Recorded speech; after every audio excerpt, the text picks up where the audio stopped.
Hey guys, I'm Tim. I'm Bob. I'm Spencer. And I'm Dan. And this is the Board Game Rundown. Today we are going to review Sleeping Gods from Ryan Lockett, Red Raven Games.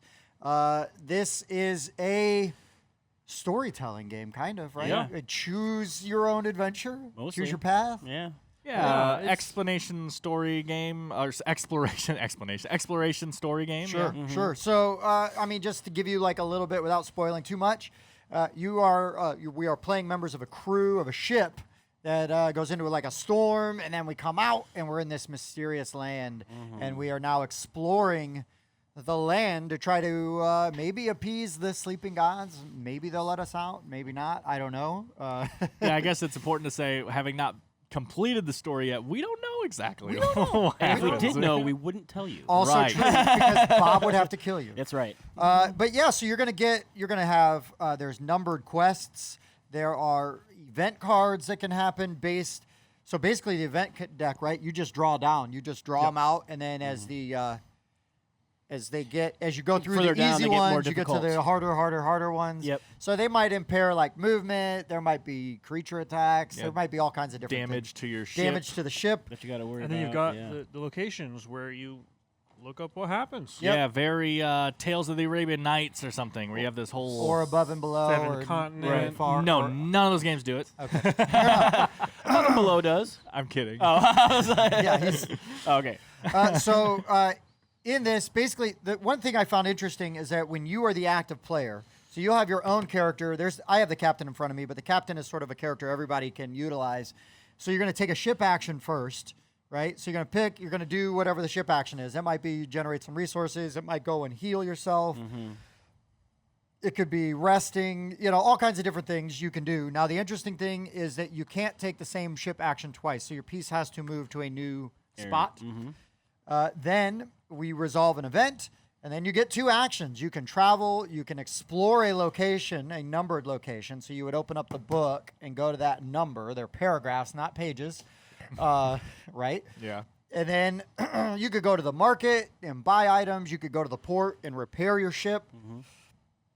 And there's all kinds of stuff. And one of the things that kind of caught me off guard that we did, and I was like, what are you doing? We can't do that. Is like we're moving around this map, and we're like, I'm going to go this way.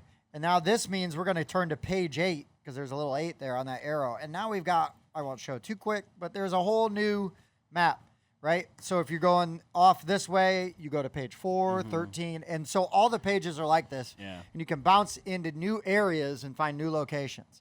And then when you get to a location, there might be like a skill check. It might just be you're going to help this person. You're not going to help this person. You're going to search the woods.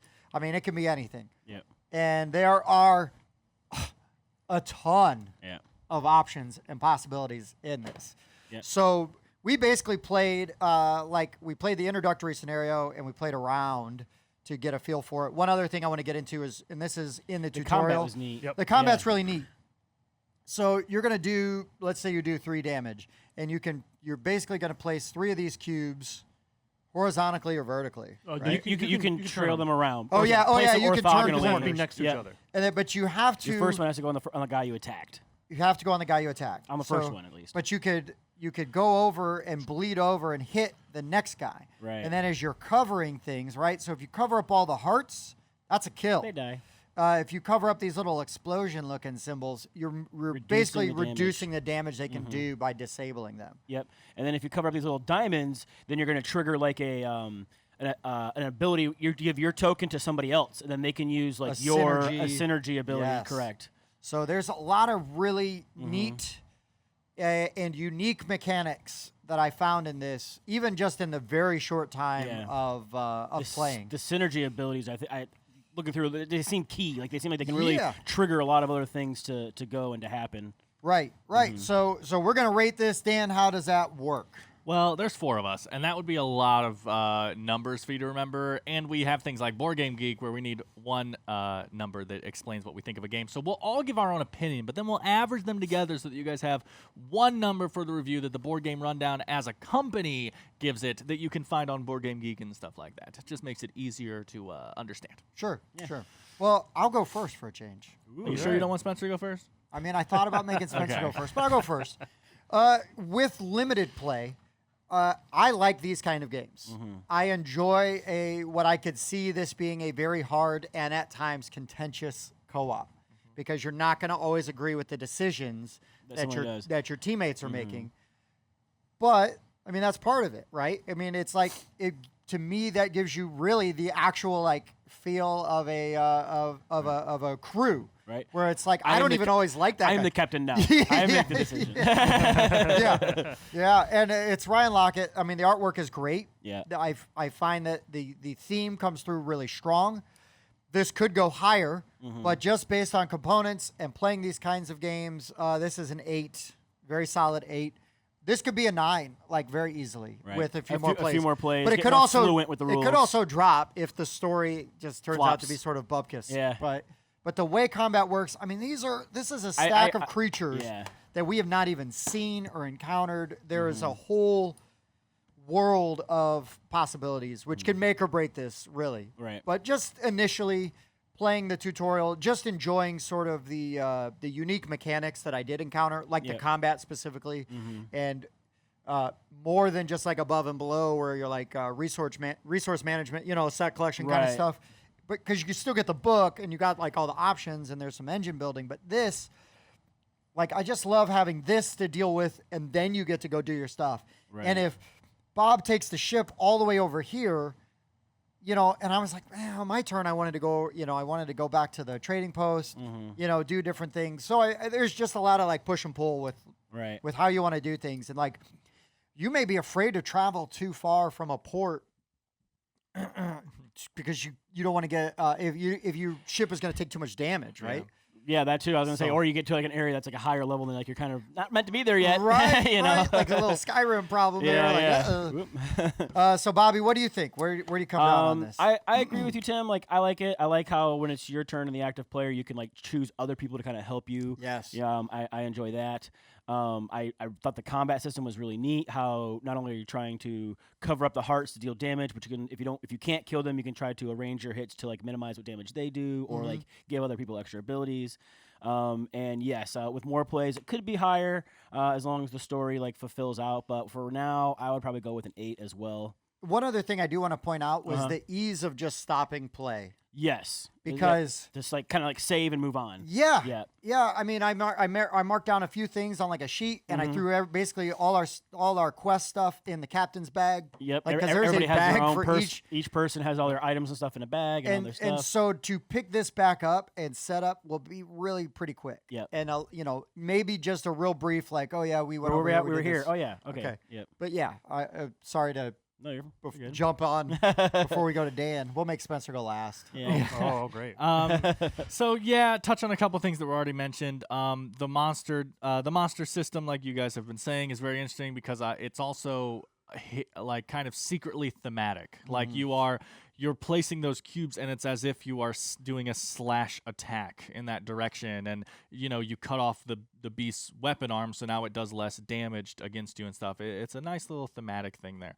I like this map system because, unfortunately, before playing Sleeping Gods, I have played a game called Forgotten Waters quite a few times. Oh, I'm sure. gonna do a little faux pas mentioning another game here, but Compare it though. but I thought Forgotten Waters was much better. But I have played more Forgotten Waters than this, so I don't know what secrets this game has yet to reveal to me, right? But another big benefit, so this map system is way better in this than Forgotten Waters. The enemy system isn't even a thing in Forgotten Waters.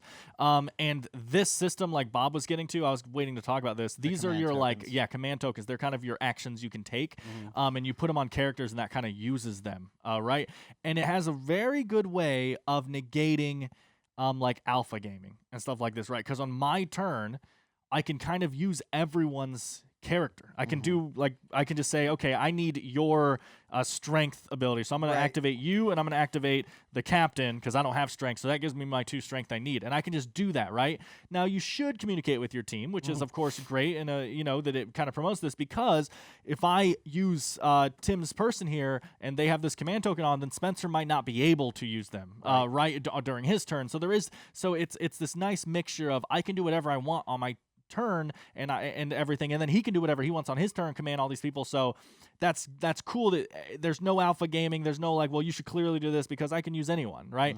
But then there's future teamwork you need to remember of, okay, well, who still needs to go after me? Spencer's going to be doing that. We know that might need a strength test, so I probably don't want to, so I like that mixture a lot. But I feel like all the characters are involved, all the time. So, and I guess we'll say really quick, the captain, because we've mentioned them a bunch, is everyone has their character that they control, and then the captain is just a person in the middle of the board that everyone controls. So yeah, I like that system a lot. But my grade wavers a bit, and I think I'm gonna go just I was genuinely gonna give this a 6.5. But I think I'm going to go up to a 7 for a recommendation because I can see, like what you guys have kind of mentioned, the potential of the future in this game is very deep. There is a lot that can happen here. And I think I'm going to give it that little bump up to a recommendation from me because of what I can see there. But I will say, if you own this game and like it, I do really suggest checking out Forgotten Waters. It does a similar thing also very well. So that's kind of my That's my fair. thing. All right, my turn. Yeah. All right, go ahead. There are a couple of things that weren't mentioned. So you get these cards that you can use to upgrade your character. They slide under here, and you notice you have all these little symbols on these characters. I don't know if you can see that on the camera, but these add symbols to your characters. Right. Add So you can skills kind of to you. customize What skills you got? what skills you have along with what everyone else has. Sure. And along with these, there are other cards we have that are kind of shared things that everyone can use. Yeah, the flapjacks, or there's Flapjacks are gear, the people the other and things like that. crew. I don't want to spoil too much, But they give you more options to try to get what you need. That really helps because in the beginning, this game was slower than I was anticipating. It was really tight with how many things we can do. I found myself thinking, well, there's no way I can get a 5 in this. I'm going to have to use up all of the tokens, and then we're going to have to force someone to go here so that we can remove all of them.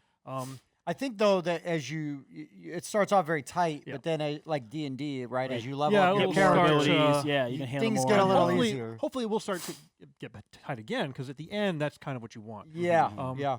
I don't know if there is an end game in this. I'm sure there is. but There's so much. we've It's almost a eventually got to sandbox. decide to appease Yes. the gods. But because also there's so many different locations and maps, that makes it almost daunting to be like, well, we're in the. well, there what am is I a gonna bit of do? a built-in timer with the event deck because you'll go Oh, that's through the true. event deck like 3 times, I believe. And they do give you a few cues. They're like, well, the rat people need to have saving. Wink, wink, nudge, nudge. Why don't you go up there and maybe save them? Right. Which right. we didn't do that, but. Nah. So I was right with you. I was at 6.5. I'm going to bump it up to a 7 as well. Because some of the things you mentioned were very good points.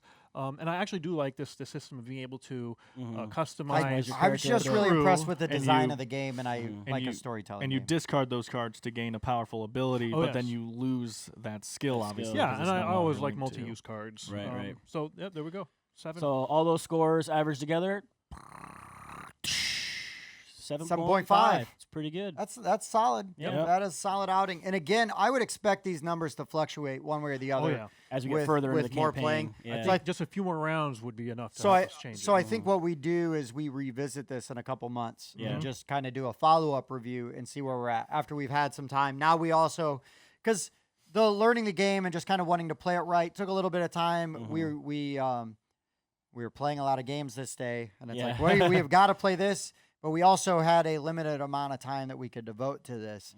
So, so full disclosure, but I mean, I came away pretty impressed with how it works and everything. And I think we all agree. It's just how much we enjoyed what we were impressed with.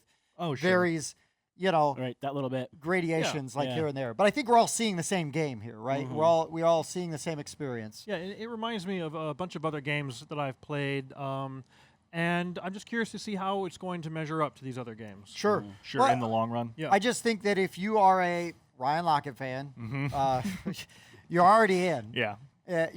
This review is way late to you. But if you like a hard co-op with some unique mechanics and some really interesting storytelling, Tales of Arabian Nights. I have not played Forgotten Waters. any but game that has this kind of thing. And that reminds me, Yeah. when I you love it. fail at something, doesn't necessarily mean you don't do it. Yeah, there's just which other is kind of gradations nice. of Yeah, success. there's something else. Yeah, Yeah. exactly. I thought that was kind of exactly. Yeah, so there's some good stuff in here. Yep. So yeah, this has been Sleeping Gods. So for the board game rundown, I've been Tim. I've been Bob. I've been Spencer. And I've been Dan. We'll see you next time. Thanks for checking out the Board Game Rundown. If you like what you saw, like, comment, and subscribe to our channel. Share our videos on social media and spread the word. We publish new content weekly, including reviews, unboxing, and Let's Plays. And as always, thanks for watching.